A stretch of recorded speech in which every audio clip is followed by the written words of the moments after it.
రామన్న చౌదరి, ఎంత దమ్ము నీకు? నాకు కాగితం పంపుతావా?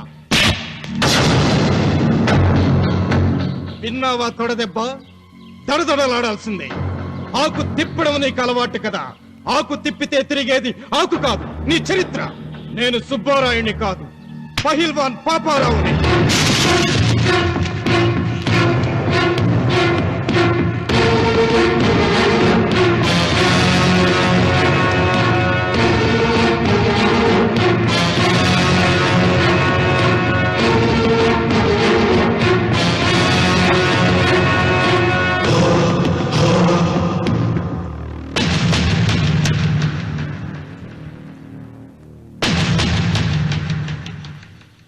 అది నా జోలికి వస్తే ఎముకలు విరిగిపోతాయని అర్థం చేసుకున్నావన్నమాట.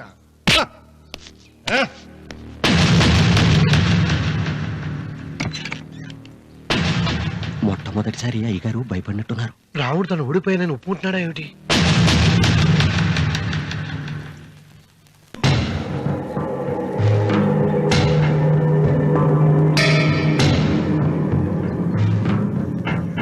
నిన్న నువ్వు వాళ్ళ ఇంటికి పోయి తొడగొట్టి సవాల్ చేసినప్పుడే నోరు మెదపనోడు ఇలా కారు కదుపుతాడా? రాడన్నా నమ్మకం. వస్తే బాగుండు.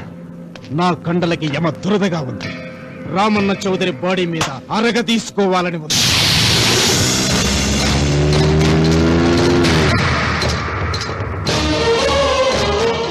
నువ్వు ఊహించినట్టే వస్తున్నాడయ్యో. అని ఏం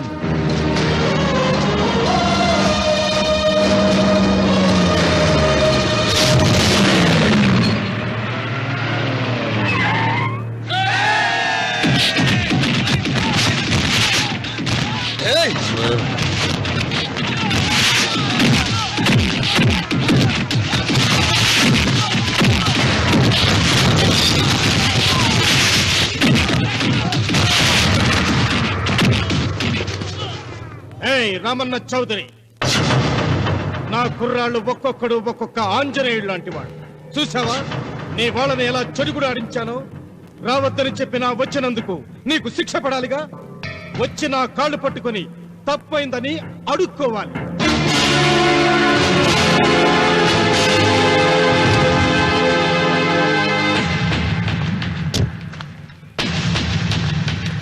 ఆగో, నీ పాదం తాకిన నేల నీ సొంతం అంటావుగా. అందుకే నువ్వు నేల మీద నీ పాదాలతో నడిచి రాకూడదు, మోకాళ్ళ మీద నడుచుకుంటూ రావాలి.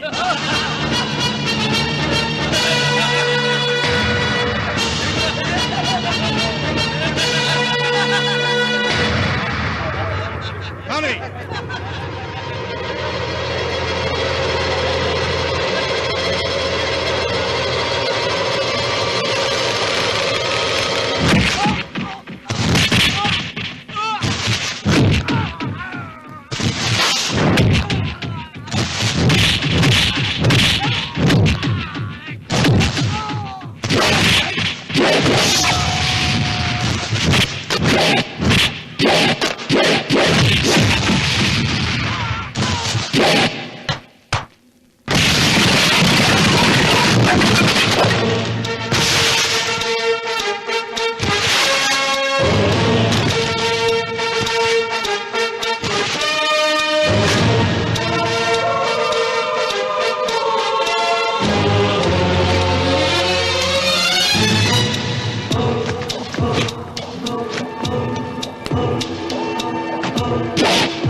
వీరవనం, ఈ చెయ్యి నాకు కావాలి.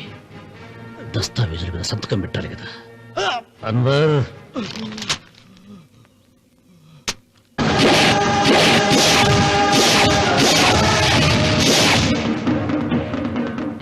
గుర్రానికి కాళ్లల్లో బలం, సింహానికి నోట్లో బలం, గరుడు పక్షికి కంట్లో బలం. ఈ రాయలసీమ రామన్న చౌదరికి ఒళ్ళంతా బలమేరా. రామన్న, రామన్న చౌదరిరా.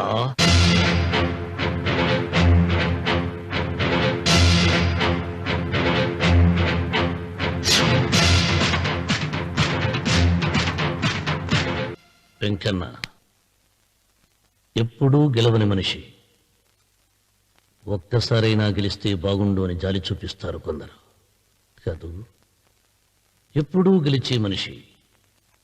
ఈసారైనా ఓడిపోతే బాగుండు అని అసూయపడతారు అందరూ. ఈ రామన్న చౌదరికి ఎన్నడూ ఓటమి లేదు, రాదు.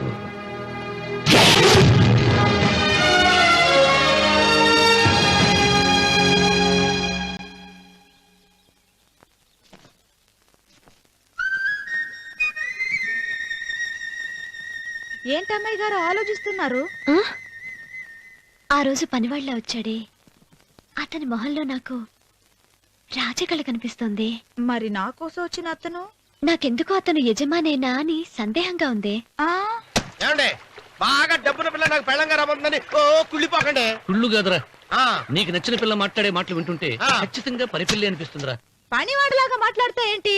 కొందరు డబ్బున్న మనుషులు అలాగే మాట్లాడతారమ్మాయి గారు. ఆహా, భాష మాత్రమే కాదే, ఆ చూపు, ఆ రూపు ఒక్కటి కూడా యజమానిలో లేడు. పొట్టి గుమ్మడికాయలా ఉన్నాడు. మీరేనన్నా చెప్పండి చంద్రబాబు గారు, నేను ప్రేమించిన అమ్మాయి యజమానురాలు, మీరు ప్రేమించిన అమ్మాయి పని మనిషి. ఈ అనుమానాలు ఎందుకురా? ఏదో ప్లాన్ వేసి మనిద్దరం ఒకసారి అక్కడికి వెళ్ళి చూసేస్తే పోలా? ఒకవేళ వాళ్ళు మనల్ని చూస్తే? అవును, ఎలా? ఆ ఇబ్బంది లేకుండా మీరు నాలాగా నేను మీలాగా వెళ్దాం. ఏ వెంకమ్మా, వెళ్దాం అమ్మా, వెళ్దాం.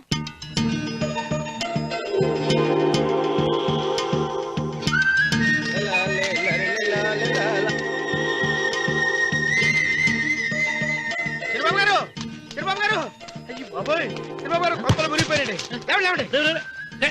ఏమైందిరా? మీరు అర్జెంట్ గా బట్టలు తీసేయండి, నా బట్టలు తీసేస్తారు. నా బట్టలు ఉడతీయమంటున్నావు, నీ బట్టలు ఉడుతున్నావు, నీకేమైనా మతిపోయిందా? బతిపోవటం కదా మగడ, మన పెళ్లి చూపులకి వెళ్ళి కొమ్మలితో అమలుపు దాకా వచ్చారు. ఆ పిల్ల నన్ను చూసిందంటే నా పెళ్లి అయిపోద్ది. నా బట్టలు నువ్వు తీసుకొని నీ బట్టలు నాకు ఇచ్చేయి. నేను నీకు ఎప్పుడు పనుడిగా నటించడం నా పని. నేను ఎప్పుడు రా? నువ్వు పనివాడు అని తెలిసి ఆ అమ్మాయి నిన్ను ప్రేమించింది, యజమాని అని తెలిస్తే చచ్చినా ప్రేమించదు. నా మాట నేను బాబు, నీకు దండం పెడతాను. విప్పను అయితే వెళ్ళు. ఇంకా ఆగేమిటి వెళ్ళు.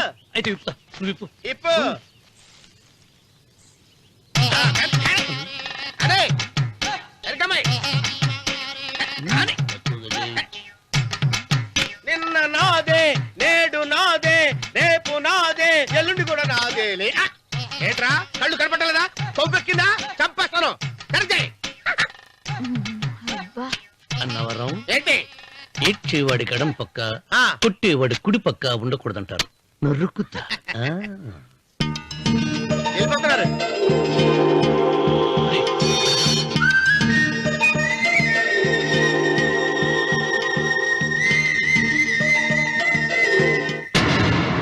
నువ్వే మాకు కొండంత అండ అనుకున్నావు, నిన్నే పిండి పిండి చేసి పారేశాడు. వామ్మో వాయో, ఆ రామన్న చౌదరికి వయసు మీద పడుతుండా ఎంత బలమయ్యా.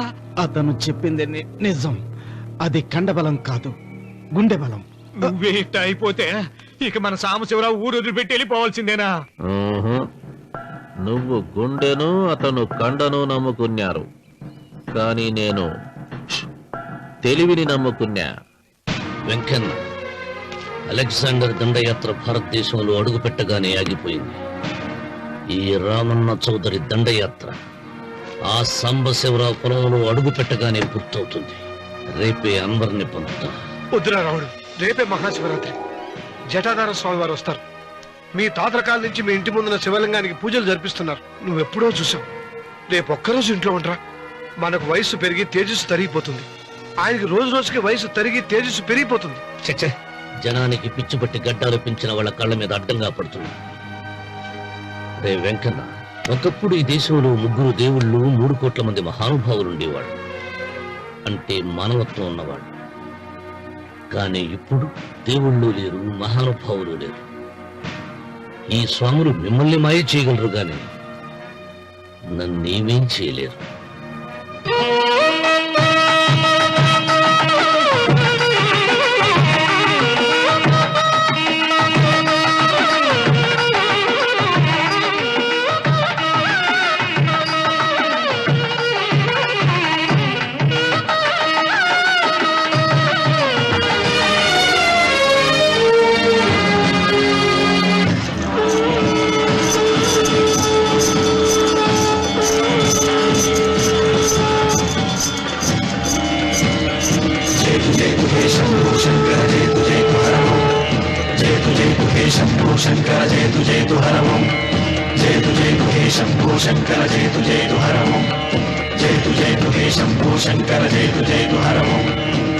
नागेन्द्रहाराय त्रिलोचनाय अस्माङ्गरागाय महेश्वराय नागेन्द्रहाराय त्रिलोचनाय अस्माङ्गरागाय महेश्वराय नित्याय शुद्धाय दिगम्बराय तस्मै नकाराय नमः शिवाय जयतु जयतु हे शम्भो शङ्कर जयतु जयतु हरमो जयतु जयतु हे शम्भो शङ्कर जयतु जयतु हरमो नागेन्द्रहाराय त्रिलोचनाय अस्माङ्गरागाय महेश्वराय नागेन्द्रहाराय त्रिलोचनाय अस्माङ्गरागाय महेश्वराय नित्याय शुद्धाय दिगम्बराय तस्मै नकाराय नमः शिवाय जयतु जयतु हे शम्भो शङ्कर जयतु जयतु हरमो जयतु जयतु हे शम्भो शङ्कर जयतु जयतु हरमो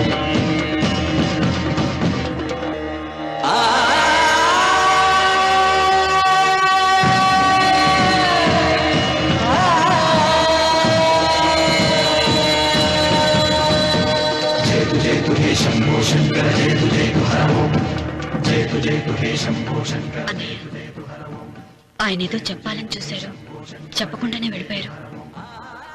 ఇన్ని సంవత్సరాలుగా స్వామి శివుని తప్ప మానవుడిని కంటితో చూడలేదు. ఆయన మొట్టమొదటిసారిగా మీ కుటుంబం వంక చూశాడు. ఆ చూపుకు అర్థం ఏమిటో నాకు తెలియటం లేదు. నాకెందుకో భయం వేస్తోందమ్మా.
ఏం అర్థమే కావడం లేదా రావణ చౌదరి?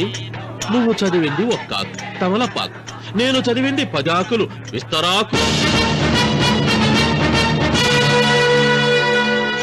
నీకీ భూమి సిక్కనే కూడదు. సిక్కకుంటే నువ్వేం చేస్తావో నాకు తెలుసు. సుబ్బారాయుడికి చూపినట్టు తాళిబొట్టు చూపించి గబ్బు లేపుతావు, లేకుంటే ఫైల్ వారకు చేసినట్టు ఎముకల్లోకి సున్నం లేకుండా పిండి లేపుతావు. అదానికి నేనే ముందుగా కొట్టిన గాయం ఏడ ఉందో తెలియని కముకు దెబ్బ. 30 ఎకరాల భూమి నిత్యాన్నదానం కోసం అమ్మవారి దేవాలయానికి రాసేసిన ఈ దేశంలో నేను పోయేదానికి యాకోర్టు లేదు. ఆ దానికి దేవుని కోర్టుకు రాసినా నువ్వు వాటికి రాలేవు. నా 30 ఎకరాలు నాకు దక్కకున్నా పర్వాలేదు, నీకు దక్కకూడదు. నా పొలం ఆక్రమించుకుందామన్న అహంతో పొగరుతో ఇంటికొచ్చినావు. తల దించుకొని ఎనికి దారి పట్టాలి. నీకు ఈ భూమిలో చారుడు మట్టి గుడక దొరకదు రావణ చౌదరి. కావాలనుకుంటే గుప్పెడు బుద్ధ దొరుకుతాది. అది గుడక వాళ్ళ మధ్యలో కూర్చొని తింటే ఎట్లుండోది నా దెబ్బ.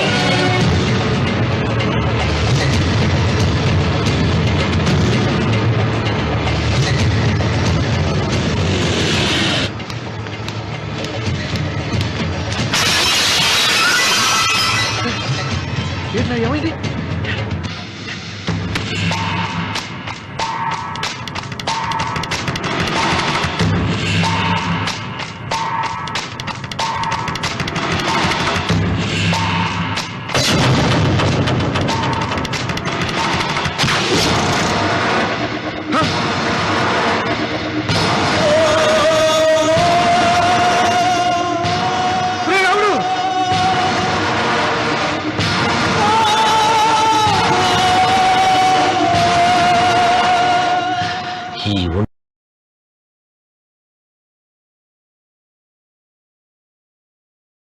ఒంట్లో ఇంకా రక్తం ఉండగానే, ఈ ఊపిరి ఇంకా పీలుస్తూ ఉండగానే, ఈ గుండె ఇంకా కొట్టుకుంటూ ఉండగానే ఓటమి నా వీపు తట్టింది.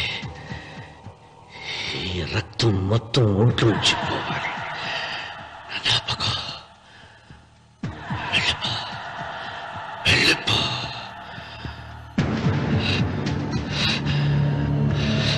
అమ్మా సీతారత్న, అమ్మాయిరా పెళ్లికి వెళ్ళారండి. అయ్యో రే, నువ్వు వెళ్ళి డాక్టర్ తీసుకురా. అయ్యో నీ బుర్రే బుర్రా.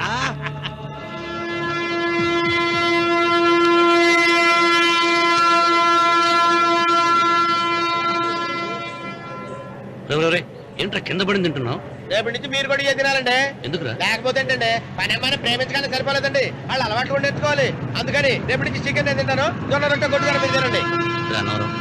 ప్రేమకు పేదరికం అంటున్నా. ఆ అమ్మాయి కోసం నా ప్రాణాయనే ఇస్తాను. పని మనిషిని ప్రేమించావా? అమ్మా అమ్మ, నీ దండం పెడతానే, పని మనిషిని కలుపుకులా తీసేయద్దు. ఆ అమ్మాయి అంటే నాకు ఇష్టం అమ్మా. అమ్మగారు ప్రతి పెళ్లికి అబ్బాయి గారు తీసుకెళ్ళి వాళ్ళ నెత్తి అక్షంతలు వేయించడమే కానీ ఆయన నెత్తి మీద అక్షంతలు ఎప్పుడు ఇస్తారండి? అట్లా ముదిరిపోయిన బెడకాయలు తయారవుతున్నాడు. నేనండి. ఆ అమ్మాయి దేవురు. ఆ విషయాలన్నీ నేను తర్వాత చెప్తాను కానీ అమ్మగారు, ఆ చేతుల మీద గారు నాకు కూడా పెళ్లి చేయండి. నీకు పెళ్ళా? అవునమ్మగారు, అబ్బాయి గారు పని అమ్మాయిని ప్రేమిస్తే నేను బాగా డబ్బులున్న అమ్మాయిని ప్రేమించారండి. అదిగో రైలు సిగ్నల్ ఇచ్చారండి. మీరు మా పెళ్లికి కూడా సిగ్నల్ ఇచ్చేస్తే. ఈ రోజు మీ ఇద్దరికి ఏమైందిరా? నమస్కారం బాబు గారు. నమస్కారం అండి. రండి.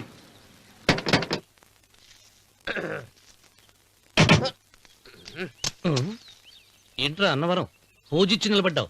అరటిగా లోపల తీసుకురా. నేను తీసుకున్నానండి. ఏ నన్ను తీసుకెళ్ళమంటావా? మీరు తీసుకెళ్తారు, లోపల పెట్టుకుంటారు, మీ ఇష్టం. ఏమైందిరా నీకు?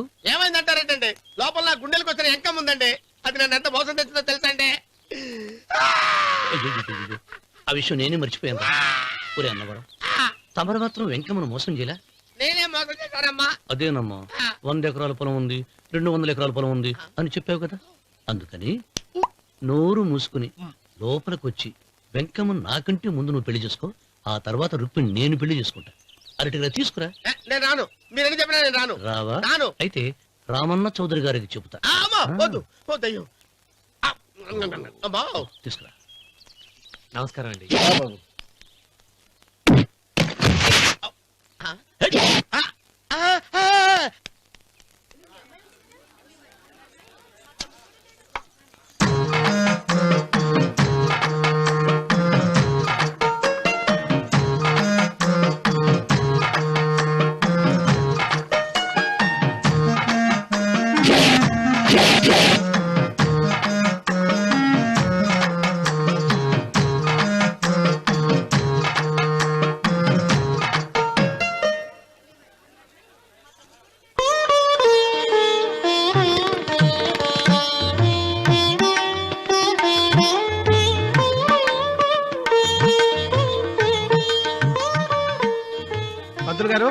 ఆలస్యమైంది. త్వరగా జాతకాలు చూసి లగ్న పత్రికలు రాయించండి. నేను అదే కంగారు పడుతున్నానండి. ఇప్పటికే ఆలస్యం అయిపోయింది, మంచి ముహూర్తం దాటిపోతుందేమోనని. మీరు మాత్రం ఏం చేస్తారండి? మీ ఊరు నుంచి బయలుదేరి రావాలంటే ఒకవైపు కొండ, ఇంకోవైపు చెరువు, మధ్యలో ఆలయం. ఆలయం లేకపోతే సమయానికి వచ్చి ఉండేవాళ్ళుగా. గాయం ఏడముందో తెలియని కవుకు దెబ్బ.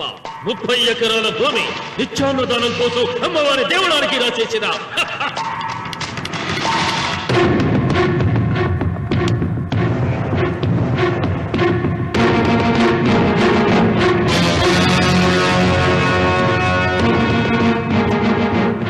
బావగారు ఏదో ఆలోచిస్తున్నారు. లాంఛనాలు ఏమన్నా కావాలంటే చెప్పమనండి. ఏమిట్రా ఇంకా ఆలోచిస్తున్నావు?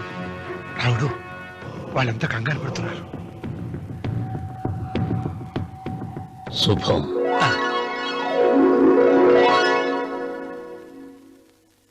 ఏం మాట్లాడుతున్నారు రావుల చౌదరి గారు? ఆలయం కూలగొట్టించి రొట్టేయించాలనా? ఇన్ని సంవత్సరాలుగా మన గ్రామం కుగ్రామంగా మిగిలిపోవటానికి రహదారి సదుపాయం లేకపోవడమే కారణం. ఇదిగో 6 మైళ్ల పొడవున రోడ్డు వేయించడానికి ప్లాను సిద్ధం చేశా. దీని మూలంగా నేను 120 ఎకరాల పొలాన్ని పోగొట్టుకుంటాను. అది సరేనండి, మరి ఆలయము? పదవిలో ఉన్న వాళ్ళు ఆలోచించవలసింది ఆలయాన్ని గురించి కాదు, ప్రజల శ్రేయస్సు గురించి. ఒక పక్క కొండ, ఇంకొక పక్క చెరువు, మధ్యలో ఆలయం. దాన్ని పడగొట్టకపోతే ఇంకో 6 మైళ్ల దూరం ఎక్కువ పెరుగుతుంది. అది అమ్మవారి ఆలయము. నోరు లేని అమ్మవారి కంటే నోరున్న జనం గొప్పవాళ్ళు. రోడ్డు లేకపోబట్టి ఈ పల్లెలోని పేద ప్రజలు పండించుకున్న కూరగాయలు పట్టణానికి తీసుకెళ్లలేకపోతున్నారు. వాళ్ళ బాగు కోసం రోడ్డు వేయించి తీరుతాను. దానికోసం ఏమైనా చేస్తాను. ఏం చౌదరి గారు, మీ ఇంటి మొగదల శివలింగం ఆన్నే ఉండాలా? దానికి దినాము పూజలు పురస్కారాలు జరుగుతాండాలా? అమ్మవారి దేవాలయం మాత్రం కూలగొట్టాలనా? మీరు మీ ఇంటి ముందున్న శివలింగాన్ని పీకి పారేయండి, అప్పుడు ఆయన ఒప్పుకుంటాడు. నువ్వు ఈ మాటను అంగీకరిస్తున్నావా? ఒప్పుకోండి సాంబశివరావు గారు, ఈయన శివలింగం జోలికి ఏమాత్రం పోతాడో నేను చూస్తాను. కానీ ఏమి, ముందు శివలింగం పడుగొట్టని ఎరుకొచ్చిరి ఆలయం గోడ మీద పలుగు వెయ్యరి.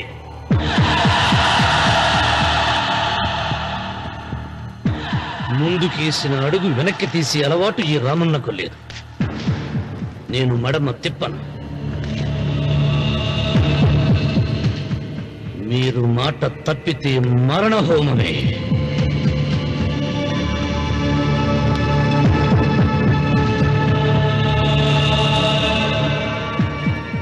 ఊపు చూస్తా ఉంటే శివలింగాన్ని పీకి పారేసెట్టే ఉండాడే.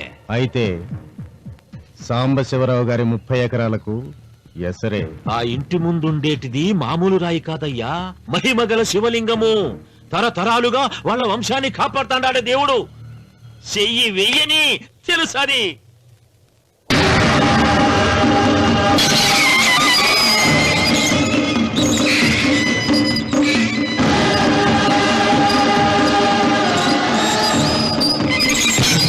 త్వరగా పైన అయ్యగారు వీధి గుమ్మం నుంచి వస్తున్నారమ్మా. వీధి గుమ్మం నుంచి వస్తున్నారు. ఏయ్, ఆ నల్లరాయిని పెకిలించండి.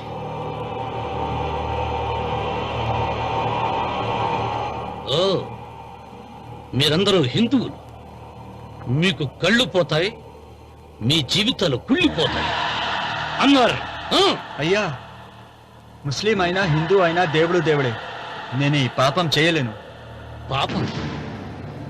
దేవుడి ముందు చేతులు కట్టుకుని నిలబడటమే శాపం రా. నేనే పెకలిస్తాను.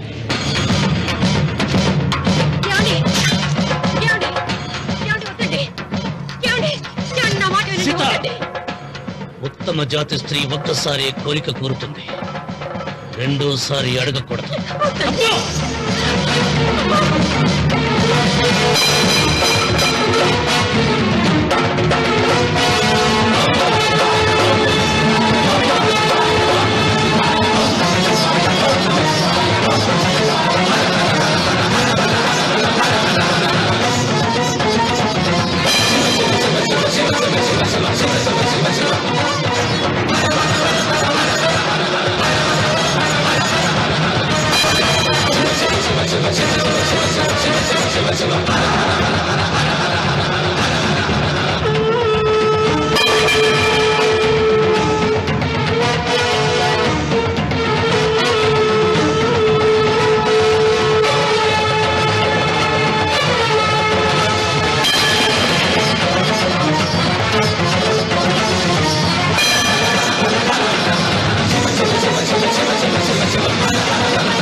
రే రామన్న, నీ తాత ముత్తాతల కాలం నుంచి ఉన్న స్వయంభూలింగాన్ని తీసేసి మహాపరాధం చేశావు. ఏ ఈశ్వరుడు నీ కుటుంబాన్ని వంశాన్ని 3 కళ్ళతో చల్లగా చూస్తున్నాడో ఆ శివుడికి నువ్వు కోపం తెప్పించావు. మాట వేయించడానికి నువ్వే వడివిరా, భగవంతుడే వేయిస్తాడు. అమ్మవారి ఆలయాన్ని నువ్వు తాకలేవు. మళ్ళీ శివరాత్రి నాటికి నీ స్వహస్తాలతో నువ్వు ఆ స్వయంభూలింగాన్ని తీసుకొచ్చి యథాస్థానంలో ప్రతిష్ఠించకపోతే నీ వంశం నిర్వంశమైపోతుంది.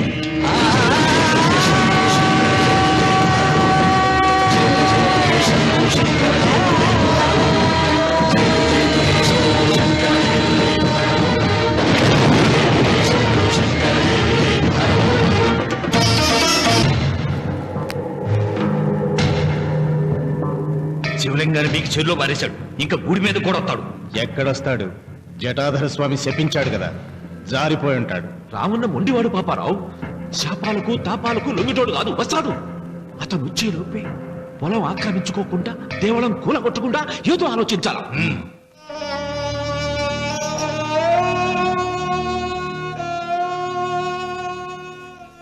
అన్నయ్య, ఆయనతో మాట్లాడే ధైర్యం నాకు లేదు. నువ్వైనా మాట్లాడి మళ్ళీ శివలింగాన్ని ఇక్కడ ప్రతిష్ఠించమని చెప్పు. వాడిని గురించి నాకంటే నీకే బాగా తెలుసమ్మా. వాడు నా మాట వింటాం. నాకు భయంగా ఉందన్నయ్య. ఆపద ఏ వైపు నుంచి వస్తుందో ఏమిటో.